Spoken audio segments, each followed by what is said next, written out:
अमित शाह ने साफ तौर पर कह दिया है कि उनको पाकिस्तान से इलू इलू करना है और हमें गोली का जवाब गोले से देना है। जम्मू कश्मीर में गरजे अमित शाह और क्या कहा, इलू इलू इलू इलू। ये अमित शाह की बोली है। अमित शाह ने पाकिस्तान के साथ इलू इलू का शब्द बोला है। आज मैं आपको दिखाने जा रहा हूं, जम्मू कश्मीर में इस समय चुनाव चल रहा है और जम्मू कश्मीर में सारी पार्टियां इस समय अमित शाह एड़ी चोटी का जोड़ लगाए हुए हैं। अमित शाह के बयान सुनकर आज आप चौंक जाएंगे और अमित शाह ने साफ तौर पर कह दिया है कि इलू इलू इलू इलू। नमस्कार, मैं हूं महेंद्र प्रताप सिंह, आरटी न्यूज़ में आप सभी का बहुत बहुत स्वागत है। जम्मू कश्मीर के चुनाव में अमित शाह की दहाड़ सुनकर आप चौंक जाएंगे। अमित शाह ने कांग्रेस और राहुल बाबा को आड़े हाथों लेते हुए क्या क्या बयान दिया, आप चौंक जाएंगे। अमित शाह के वो बयान हैं जिन्हें सुन के आपकी रूह कांप जाएगी, थर्रा उठेंगे आप। अमित शाह ने साफ तौर पर कहा है, राहुल बाबा को चेतावनी देते हुए और राहुल बाबा के नाम से उनको नवाजा है। अमित शाह ने क्या कुछ कहा है आपको मैं खुद दिखाऊंगा। यहीं पर अमित शाह नहीं रुके। अमित शाह ने राहुल बाबा के बाद आड़े हाथों लेते हुए उन्होंने कहा कि जो उमर अब्दुल्ला हैं, फारूक अब्दुल्ला हैं, इनकी तीसरी पीढ़ी भी आ जाएगी, लेकिन अब धारा 370 नहीं हटेगी। ऐतिहासिक जन सैलाब में अमित शाह का ये दहाड़, ये बयान सुनकर आप चौंक जाएंगे। इन्होंने उसी दहाड़, उसी जन सैलाब में कहा था कि ये लोग और कुछ नहीं करना चाहते हैं, सिर्फ पाकिस्तान के साथ इलू इलू करना चाहते हैं। तो मैं आपको दिखाने जा रहा हूं, जो भारत देश के गृह मंत्री हैं अमित शाह का बयान आप सुन लीजिए और देख लीजिए पूरी रिपोर्ट की अमित शाह जी क्या कुछ कह रहे हैं। उनको पाकिस्तान के साथ इलू इलू करना है, इलू इलू करना है। और फारूक साहब, उस वक्त आप कहां थे? जम्मू कश्मीर की जनता जानना चाहती है, जब जम्मू कश्मीर में लोग मारे जा रहे थे। फारूक अब्दुल्ला,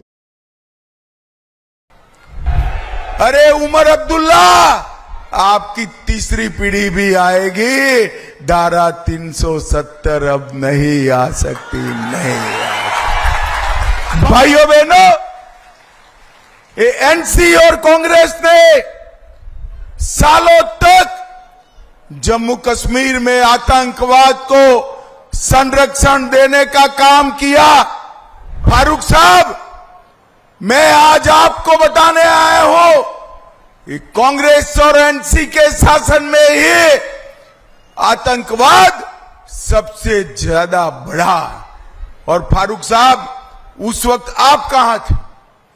जम्मू कश्मीर की जनता जानना चाहती है, जब जम्मू कश्मीर में लोग मारे जा रहे थे।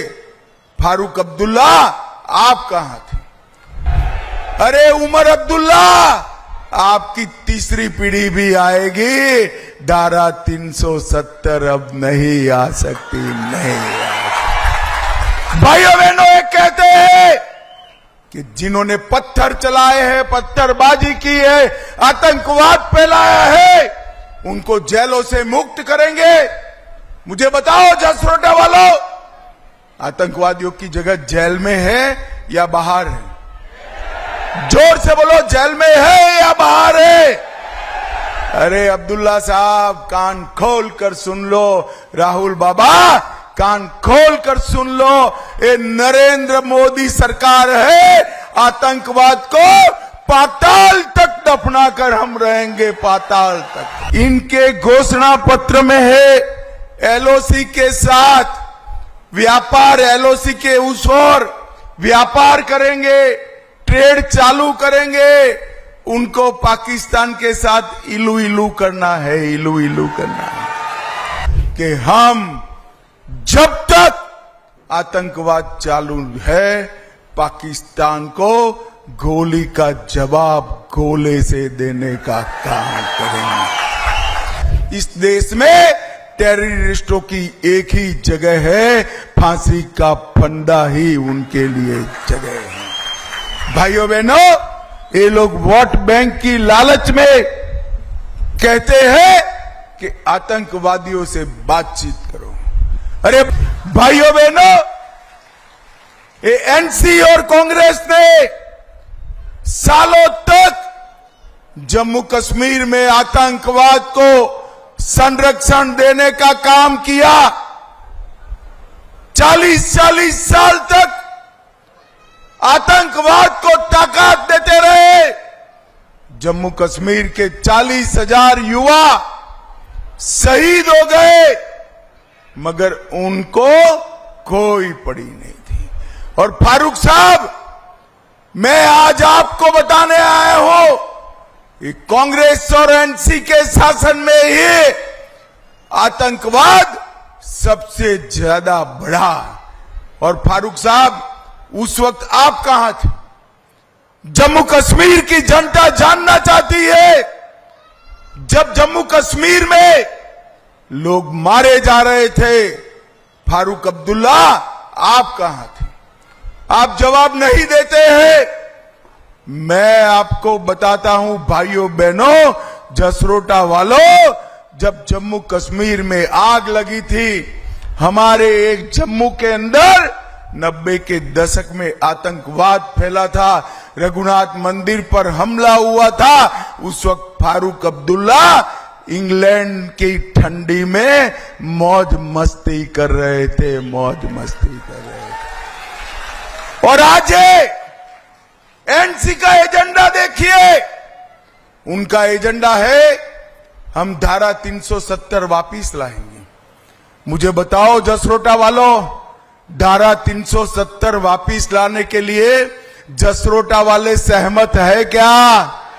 अरे जोर से बोलो, हो क्या?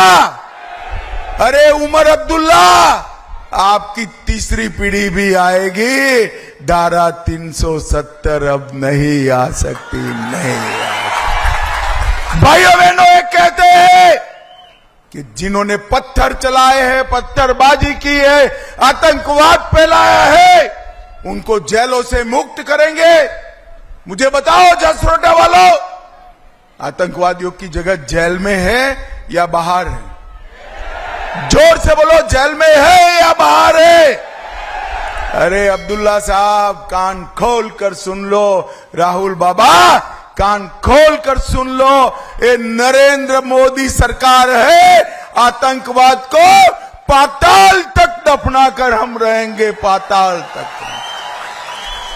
ये डराते हैं कि जम्मू में आतंकवाद आएगा। अरे उमर अब्दुल्ला, कोई माई का लाल की हिम्मत नहीं है मेरे जम्मू के अंदर आतंकवाद लाने की। ये भारतीय जनता पार्टी की सरकार है। भाइयों बहनों, ये कहते हैं कि हम पाकिस्तान के साथ वार्ता करेंगे। मुझे बताओ, जब तक आतंकवाद समाप्त न हो, पाकिस्तान के साथ चर्चा करनी चाहिए क्या? अरे जोर से बोलो, करनी चाहिए। हम नहीं होने देंगे। ये कहते हैं कि हम शंकराचार्य पर्वत का नाम बदल देंगे। फारूक अब्दुल्ला जी, सिर्फ जम्मू कश्मीर नहीं, देश भर के लोगों की श्रद्धा शंकराचार्य पर्वत पर है। इसका नाम हम नहीं बदलने देंगे, नहीं बदल देंगे। भाइयों बहनों, आज मैं यहां आया हूं तब आपको बताता हूं, इनके घोषणा पत्र में है एलओसी के साथ व्यापार, एलओसी के उस ओर व्यापार करेंगे, ट्रेड चालू करेंगे। उनको पाकिस्तान के साथ इलू इलू करना है, इलू इलू करना है। अब्दुल्ला साहब, आप करते रहो, मगर मैं आज जसरोटा की वीर भूमि पर कहकर जाता हूं कि हम जब तक आतंकवाद चालू है, पाकिस्तान को गोली का जवाब गोले से देने का काम करेंगे। भाइयों बहनों, एनसी ने अपने घोषणा पत्र में कहा कि हम आरक्षण समाप्त करेंगे, और राहुल बाबा उस वक्त अमेरिका में थे, उन्होंने भी कहा बहुत विकास हो चुका दलितों का, ओबीसी का, एसटी का, पहाड़ी और गुर्जरों का, हम आरक्षण को समाप्त कर देंगे। मगर मैं आज कहकर जाता हूं, इनको जो करना हो करने दो। जब तक भारतीय जनता पार्टी है, हम दलितों का, पिछड़ों का, पहाड़ियों का, गुर्जरों का और मेरे सीमांत क्षेत्र के लोगों का आरक्षण, उनका रिजर्वेशन नहीं हटने देंगे, नहीं हटने देंगे। ये हमारा निर्णय है। भाइयों बहनों, राहुल गांधी अभी अभी आए, उनका प्रॉब्लम क्या है? उनको कोई लिख कर देता है, वो पढ़ जाते हैं, उनको इतिहास मालूम नहीं है। अब कहते हैं हमारा और एनसी का बड़ा मजबूत रिश्ता है। राहुल बाबा, आपको इतिहास याद कराने आया हूं।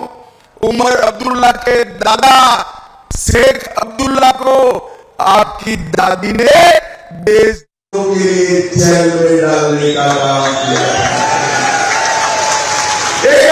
जम्मू कश्मीर में लोकतंत्र नहीं है। अरे राहुल बाबा, इसके सामने झूठ बोल रहे हो। 70 साल तक एनसी और कांग्रेस ने जम्मू कश्मीर में लोकतंत्र को आने नहीं दिया। पंच नहीं चुनते थे, सरपंच नहीं चुनते थे, ब्लॉक अध्यक्ष नहीं चुनकर आते थे, जिला पंचायतें नहीं बनी थी।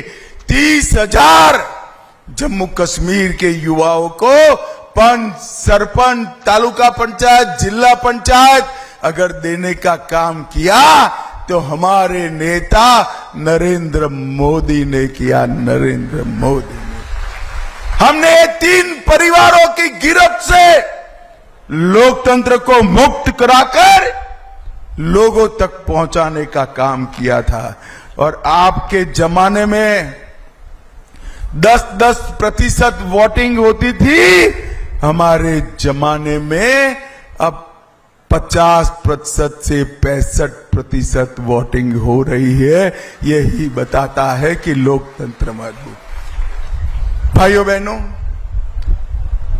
महबूबा मुफ्ती जी, उमर अब्दुल्ला जी और राहुल बाबा, ये सभी 370 वापिस लाना चाहते हैं। मुझे जसरोटा वालों साच अर्थ में बताओ कि 370 वापिस लानी चाहिए क्या? जोर से बोलो, लानी चाहिए। अरे राहुल बाबा, हम तो वो पार्टी के कार्यकर्ता है जिनके पहले अध्यक्ष ये कहते हुए शहीद हुए थे कि एक देश में 2 विधान, 2 निशान, 2 प्रधान नहीं होंगे, नहीं होंगे। और भाइयों बहनों, श्यामा प्रसाद मुखर्जी का वो स्वप्न आज हमारे नरेंद्र मोदी जी ने पूरा कर दिया है। और मैं आज जसरोटा की भूमि पर जसरोटा के भाइयों बहनों, माताओं, युवाओं को कहकर जाता हूं, राहुल बाबा की तीसरी पीढ़ी भी आएगी। कश्मीर में एक ही झंडा रहेगा, हमारा प्राण से प्यारा तिरंगा रहेगा, दूसरा झंडा नहीं आएगा। ये उमर अब्दुल्ला कहते हैं अफजल गुरु को फांसी नहीं देनी चाहिए। जसरोटा वालों, आप लोग इससे सहमत हो क्या? अफजल गुरु ने पार्लियामेंट पर जिन्होंने हमला किया उसका साथ दिया था, उनको उकसाने का काम किया, उसको फांसी देनी चाहिए या नहीं देनी चाहिए? उमर अब्दुल्ला जी, आपकी जो घोषणा हो मैं बता देता हूं, जब तक भारतीय जनता पार्टी है इस देश में टेररिस्टों की एक ही जगह है, फांसी का फंदा ही उनके लिए जगह है। भाइयों बहनों, ये लोग वोट बैंक की लालच में कहते हैं कि आतंकवादियों से बातचीत करो। अरे बातचीत करना है तो आए। नॉर्थ ईस्ट में 10,000 लोग हथियार डालकर सरेंडर करे हैं, हथियार डाल दे। बातचीत करना है तो आए, वरना हमारे जवान उनका हिसाब किताब तमाम कर देंगे, तमाम कर देंगे। भाइयों बहनों, अभी अभी राहुल बाबा आए, कह रहे थे कि यहां पर बाहरी लोग राज कर रहे हैं। उनका कहने का तात्पर्य राष्ट्रपति शासन से है। राहुल बाबा, मैं आपको बताता हूं, सबसे ज्यादा राष्ट्रपति शासन किसके राज में रहा? कांग्रेस पार्टी के राज में रहा। आपने सालों तक जम्मू कश्मीर में राष्ट्रपति शासन कराया। हमने वादा किया था, हम चुनाव लेकर आ गए और अब उमर अब्दुल्ला चुनाव से डरते हैं। कभी कभी कहते हैं कि जब तक स्टेटहुड नहीं मिलेगा मैं चुनाव नहीं लड़ूंगा। फिर कहते हैं लोगों का दबाव है, मैं गंदरबल से लड़ूंगा। फिर डर लगता है हारने का, तो एक की जगह 2 जगह से लड़ते हैं। अब्दुल्ला जी, तीसरी जगह से भी लड़ लो, आपकी सरकार इस बार नहीं बनने वाली। और भाइयों बहनों, आज मैं यहां कहता हूं कि इतने सालों तक विकास का कोई काम इन्होंने नहीं किया था।